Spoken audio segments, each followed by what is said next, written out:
fire, surrender. We're going to do the planet explosion again. This time I'm recording it so you can make up any missed work in class or get a review if you need it. Excuse me, this is what we're doing. Starting now. Kablooey. Alright, now in movies and television, they'd probably be a higher end effect. They'd do some programming and coding to go along with it, but we're still kind of using it in a raw sense, a rough sense. We're still going to make it look cool, because the other way would take too long.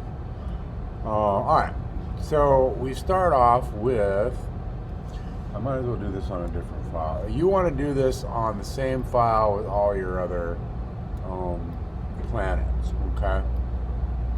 And then you want to put that planet last in line and then make that planet explode. I'm going to do this on a separate file. You do not want to do this on a separate file. Do it on the file where you have all your planets animating. I'm just doing that just so that our view isn't obstructed and I can start from scratch. So there's my sphere, and I'm going to give it more segments over here, like 60, 70. Remember, under display ground shading and lines, you can see the segments. Typically in a movie, they do a high-end mesh that had like a zillion parts, maybe even a million, pieces. But we're just gonna do like 70, 80, 60, something like that. Okay, and this will allow it to blow up into smaller chunks. Those little squares that you see are going to be the polygons that it busts up into. Alright, so then we take an explosion FX and we put it centered on our planet. Remember, your top view is a great place to go center it using the grid. And the way we do this is the red and the blue have to be bigger than your planet, and the green needs to be smaller. I'm going to put the green back, the explosion FX into the sphere as a child. Automatically it's going to blow up. And when you blow up a sphere, don't blow up a sphere that is too big, okay? Otherwise you'll run into a problem. Or too small, okay? So, and the bigger you make it, let's turn off the FX. The bigger you make your sphere, the more difficult this becomes. So it's only set to kind of like do certain sizes. So we're going to kind of like, if a default sphere, you can make it slightly bigger. So let's get back. So there's my default sphere size. I can make it slightly bigger, but not too much bigger, okay? With the explosion FX, the green will go inside of it. If you put the explosion FX in your sphere early, you may even get it like pre-blowing up just because the green is slightly bigger than your planet. So the green is going to be the timing of the explosion, and that needs to be on the inside. The red is the blast radius or the range of the explosion, and the blue is the gravity. Those should be bigger. And remember, your movie should be like 2,500 frames for space. So this is all going to take place in the first few hundred frames of the movie. But you want to take this magnifier and kind of magnify that, just that range of the timeline. So you're able to like see what you're doing a little bit better. All right, so if I hit play, nothing happens because I haven't recorded anything. So you go to the explosion FX, and the first thing we did is go to the object button there, object, and you go to time, put that on 0%, and then of course we record all of our keyframes with the bullet, so it's now recorded. You scrub ahead to about frame 300 roughly, if you're like 310, 307 to 98, 316. It's all relatively the same, so you don't need to worry about that. You're going to go over to where it says time, put it on 100%, and then record that with the click on the bullet. And now we've recorded our two keyframes, the beginning and the ending, what time they start, what time they end, and what are they doing in the beginning, what are they doing in the ending. Okay, in the beginning, what are they doing? They're doing nothing. The explosion hasn't happened. At the end, the explosion has completely happened. So in between, you get the actual animation of the explosion. So we go kablooey. Don't worry about the tetrasy look or the eggshell thickness or the fact that it's falling downwards. This is in space. The next step is to go to the explosion FX. And what we did is we went to gravity first and we changed that to none because that is omnidirectional. Okay, so that means that it'll blow up in all directions. The next step after that is new, which I'm going to go over in class today, but we're going to go. One thing I should point out before I do that is when you start seeing variations and accelerations and range and variation, those are trying to make it more natural so everything isn't exactly the same. This all has the same range. And like, I guess physically in a real explosion, if you were doing science and physics, you know, like force times mass equals acceleration and all that kind of stuff. I don't know. I think visually, if you give it a little bit of a variation sometimes, it actually improves the look artistically. Okay. Anyways, we're going to go to cluster. Cluster is the next step, and that is to go to the thickness of the pieces. And so you can kind of like change and alter the thickness. When you do that, it's still going to look a little blocky and tetrasy because we have such a low polygon count on it. Like I said, we're trying to keep this effect low. If we put the sphere, you know, like in the millions here,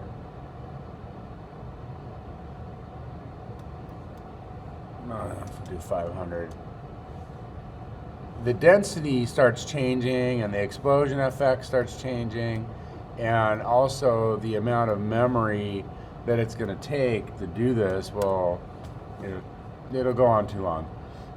So we just thicken it up, and then we're going to put a texture on there, and we're going to disguise all that. All right, so let's go back to the explosion FX, the density. Let's take and put like a 50% variation on that. So some aren't and some are. They'll start getting a little more jagged on the edges here and there, and that'll kind of help. Your density can range from 50 all the way to 1,000 on this for your settings. What it's going to be needed to make it look right, let's zoom out so we can see the effect a little bit better, is we don't want it to lose its density too fast. So you might want to start with 1,000. It's on 1,000 to default. Talking about right here, density. And see what it looks like, and then go down in increments. Like, I kind of like 500 here, the way that it's sort of like kind of blowing outwards on the top and bottom. I think that's kind of neat, the way that it's doing that. All right, so I'm going to kind of go with that, but you also might want to take and give it a variation, like 50% variation, so that half of it is just going to be different. I think that looks pretty good. All right, now the minimum maximum polygons is something you're going to have to screw around with. And if you adjust those, we're going down the list here, you might have to go backtrack and do that again and change the thickness and kind of the variation, because everything affects everything. So the minimum pieces, maybe I make it 3, and maybe I make my maximum pieces like 17 or something, so that there are some small chunks and some big chunks. But when I do that, it again will alter the density. You can see kind of like stuff is not breaking up as fast. So maybe I make it like 10.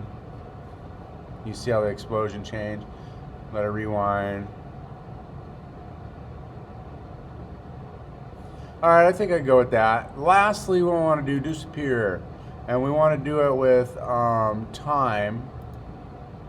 And what we're going to do is it'll start disappearing at, you can tell it to start disappearing at like 25.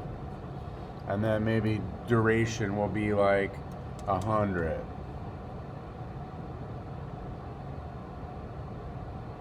And so what we're trying to do is get those pieces to just kind of disappear. So by the time your ship starts like navigating through your solar system, that stuff is gone, and it won't be like some sort of navigational hazard, and you'll be passing through solid objects and stuff like that. So the planet is completely eradicated. And of course you can make the duration a little bit longer.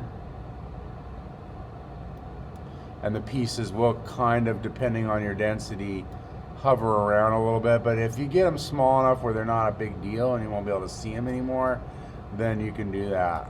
But like this, I don't think that'll be good. You also have distance.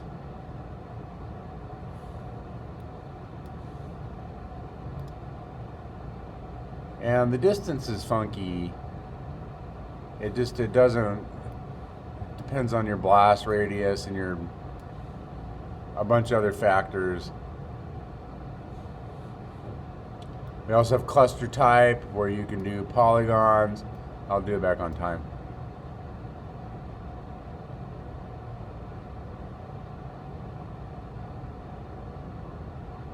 So it's blowing up into its individual polygons, which is much smaller particles. I did that under cluster type right here. So it's up to you on how you like. You could use it on automatic. There's some more advanced methods in there, but we're not going to do them. I kind of like automatic, but I think my duration is too long, so I'm just going to say 100. And that all happens to go with the density and the thickness, and all that stuff affects everything. I could do like start time 10. It'll last a little bit longer. There we go. So now that's pretty good. I don't think you'll even see those size of pieces in your dark space. All right, so I'm pretty happy with the explosion. Now, we need to do the energy wave coming out. So the energy wave is going to be just like the ring you did, and this is a good review of the ring on your planet if you haven't done that yet, is basically we take a plane and we're going to make it wide like this and on the red, and we give it more width segments so that it's smoother and can bend more, and then usually like 60 or 70 or something, and then we put a wrap deformer into the ring, which will wrap it around. It's going to wrap in on itself. Now when you do this, you can still adjust the plane for thickness on the plane. You do want this to be kind of thick because you're going to put an animated shader on there, which is basically an animated texture of like fiery energy swirling around. And then you can go to the wrap deformer. The wrap deformer has 2 dots that will allow you to size it. Wrap deformer is found right here under your deformers. You put it in as a child to the plane, and the plane you give more segments on the width. Okay. Now with the wrap deformer, you can basically, you're going to unwrap it with the side, the red one, the little red sizing dot, and then bring it together by hand and try not to have it overlap too much. And then the blue one is how we can make it smaller. And we do want this to be smaller than the planet. Okay, but the way that it's scaling here is it's scaling from the side. So we're gonna do a bunch of stuff to this. We're gonna, I'm gonna just move the whole thing up so you can see it better. We need to get this like simplified into a shape that's easier to work with. Right now it's kind of clunky, and it'll be clunky to animate. So we have to take this whole thing, take both pieces, and you're going to go over here to mesh in the menu bar, and you're going to go to conversion current state to object, and that will make a copy of the plane as a polygon shape. And you can then take the original plane and delete it and just have the polygon one, which is identified by the blue triangle polygon icon. And what we can do with that is, I'm going to go to my top view for this, is we can easily take our axes tool over here and we can basically center the axes. This will make it really easy to animate. Just remember to get off the axes tool when you're done, otherwise you'll start wreaking havoc. And also, if you don't see mesh up here in the menu bar, it might be on a different working mode, which is found under layout, so you can go and put it on standard from whatever it's on, and that should fix it and make mesh appear, and then you'll see conversion current state to object. Get used to the fact that we converted this into a polygon. We're going to start doing that a lot more Okay, so this is just one of the first times doing it. Now you can see it's simplified into a single shape with the center axis, so when we scale this up like an explosion, it'll go from that point and be a lot easier to animate. Okay, and also center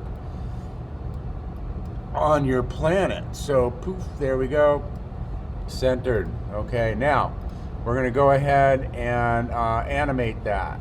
So this is all visual animation. Like I said, anybody can be a great animator. It's not like a big thing. It's all timing and visual and stuff like that. And so how do we animate that? Well, what you got to do is take your scrubber down here, and when you're going to select your plane, you're going to go over to the coordinates here, and you're going to animate specifically these 3 boxes right there. Scale for X, Y, and Z on those 3 bullets. Okay, right now it's at 1. And so what we're going to do is we're going to visually guess where the explosion is going to start. Like, when would you expect an energy wave to go shooting out of your planet from the explosion, like the pop? So like right here, no, because it hasn't broken up yet. Right there, it's still kind of breaking up. I'm going to say like right about here on frame 60, the energy wave would start coming out. And so I'm going to decide that's where it'll start growing. So I'm going to have it like as a normal state about 20 before that. So at 40, I'm going to record it at what it's at the beginning. And then I'm going to have the energy wave start coming out at 60. Okay? Well, I'm hoping it's going to come out at 60. I'm guesstimating. Okay? And like I said, if it doesn't work out, you could always click on that key, that little nub right there. That's your keyframe, and I can alter the timing. So if my timing's off, and it's going to be off, I'm just going to let you in on a little secret. I'm making it off right now just so I can move it later and show you how to adjust it. So if that's off, then I can drag it around. So now I need to start basically scaling it up. So when do you think the energy wave will like dissipate? Like how far will it expand and where will it dissipate? But I'm going to say 150 will be how far it expands and then disappears. So I'm going to go to my scale and scale it up to, I don't know, like 5 or 6. That's not enough. So I'm going to say like 10, maybe even bigger, maybe like 12. It's a ratio that it's giving you. It's not like a percentage over there. So, and then I record that. So that's the ending keyframe. So now let's time my explosion. We'll hit play and we'll see. Did I time it good? Actually, I kind of did. I didn't mean to. I meant to screw it up so I could fix it. But we'll pretend it's screwed up. Let's watch it again, because we don't want that. You could actually scrub it if you wanted to. You don't have to hit play, so you can scrub it slowly. And what I don't want is to see the ring coming out of the planet before it starts breaking up. And I kind of want to see that ring tracking the same speed as the explosion. Let's say I did screw it up and I didn't do it so perfectly. I would take that little nub and maybe, like, let's say I put it at 20, and that's where I started it. And so when I hit play, you can see the ring comes out before the explosion now. So it's like too soon. All right, so that it's all timing and visual. So you just have to go ahead and adjust it where you think it should go. And you can alter the ending too if you want to make it quicker. Remember, the more frames in between it, the the slower it is, and the fewer frames, the faster it is. So it's like 24 frames per second is like standard video. HD video is a little bit faster, and they have different speeds for other stuff. Like the internet is like 12 frames per second. But generally speaking, 24 frames is what you want to like gauge everything by. So 24 frames per second. All right. So I think I nailed my explosion like right off the bat pretty good. Bloom. All right. So what we're gonna do, because I don't want this video to go on too much longer, is we'll do the shader effect for the ring, and then we'll do the light on a separate video, okay, because that'll be the third stage of this. So we have to create a material, so new material, and on that material you're going to create a shader effect I think I have one already done, so we can go look at that first. And we're going to put this fiery effect here on color, luminance, transparency. You don't actually need reflectance on. Alpha and glow. Okay. So let's go back where we're working. Now, where do we get that fire? So let's just turn those on. So we have luminance, transparency, I slurred my word. Color, luminance, transparency, alpha, and glow. All right, so let's start with the color. You're going to go to where it says texture and go down to where it says surfaces and where you did the star field. If you go up from there, there is a fire, and it'll be red and orange and yellow like standard fire, but if you want to make it like pink and purple and blue and green, whatever colors you want, you just click on this little thumbnail right here, and it'll give you the editor for that fire. And you have these little sliders which indicate how much of one color or more is in there.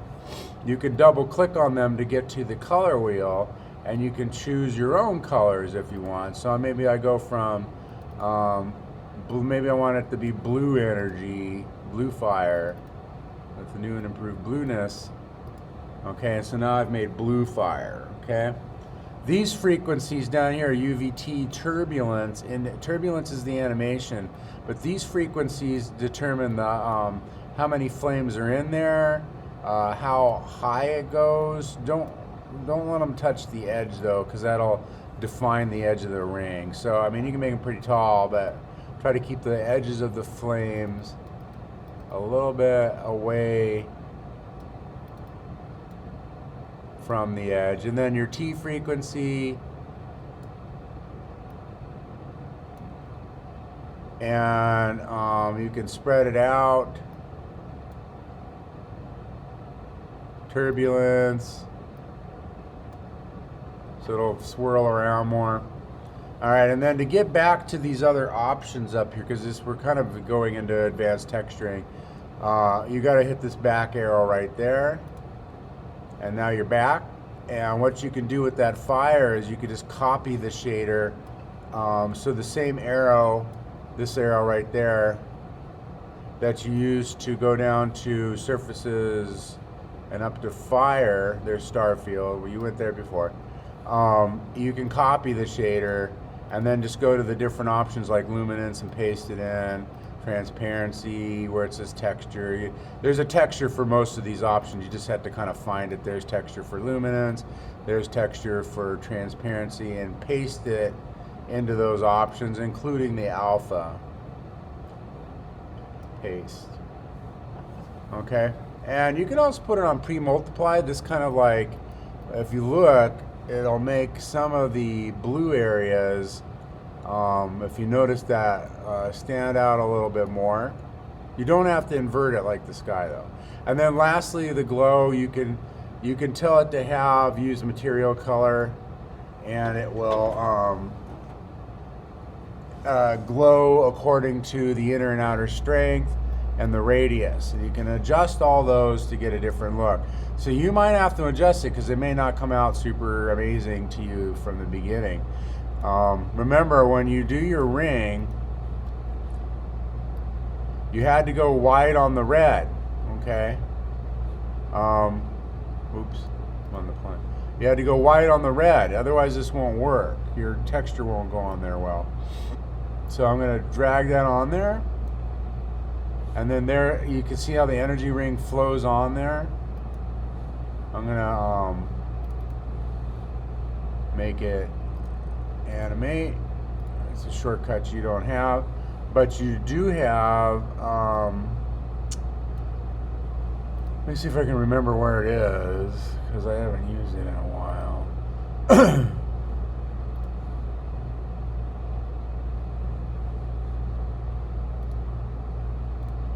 There's an area where we can see a preview of the animation over here. Oh, it's under mode, I think.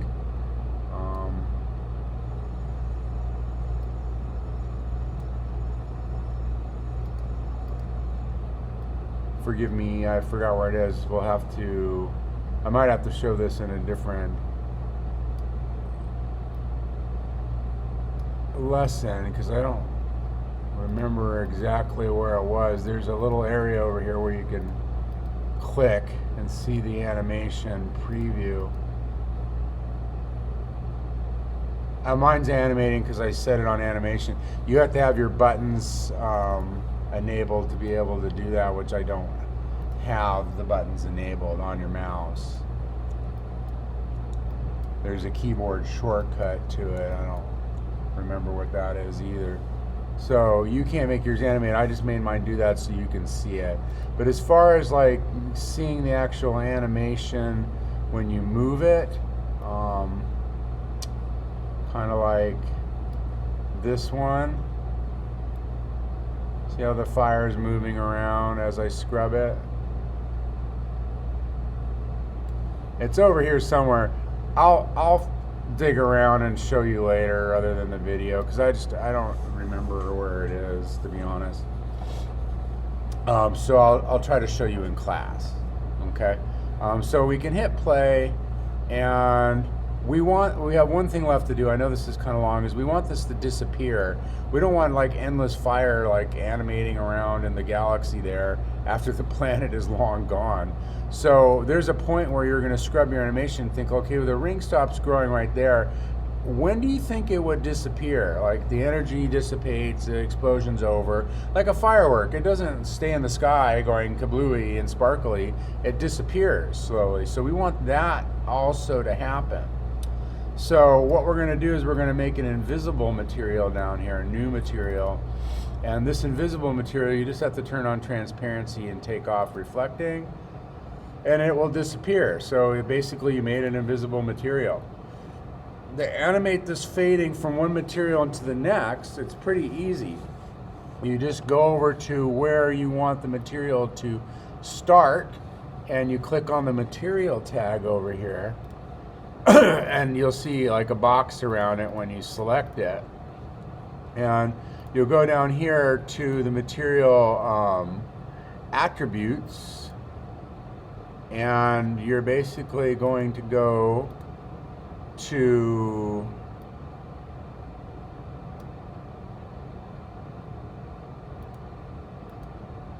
basic here. Let me reset this because I screwed around with it. I'm going to put it on standard. Okay.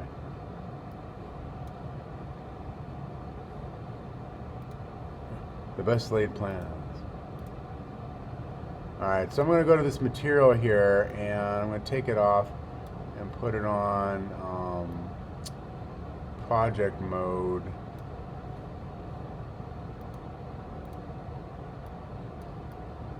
Or material mode. I'll put it on material mode. Alright, so this doesn't have the same, it looks the same as yours sort of, but where it says name right there, that's where we're going to record it. And I think I'm going to stop this video at this point and continue on in a second video and then show you where the animation is and then also start the light.